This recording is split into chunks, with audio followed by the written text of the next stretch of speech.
नमस्ते प्रणाम, आप सभी को फिर से हमारे एक छोटी सी अपडेट में बहुत बहुत स्वागत है। दोस्तों सुबह सुबह वेब म्यूजिक के ऑफिशियल फेसबुक पेज से खेसारी लाल का एक गाना का पोस्टर आउट किया जाता है और गाना बहुत ब्लास्ट है, गाना बेहतरीन है। गाने का नाम है कमर। गाने की डिटेल्स की बात करें तो गाने को गाए हैं खेसारी लाल यादव और ड्यूट में गाए हैं नेहा राज।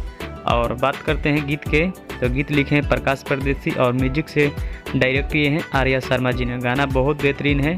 फिटिंग रोल की बात करें तो सपना चौहान इसमें नज़र आने वाली है और गाना ये 20 तारीख को सुबह में 7 बजे इसको रिलीज़ कर दिया जाएगा। तो दोस्तों वेब म्यूजिक चैनल से ये गाना आ रहा है, बहुत गाना बेहतरीन है। गाना सुनना ना भूले और मेरा अपडेट कैसा लगा नीचे कमेंट बॉक्स में जरूर बताएं। मिलते हैं एक नए अपडेट के साथ, तब तक ले जय हिंद, जय Bhojpuri. Channel subscribe and bell icon press now.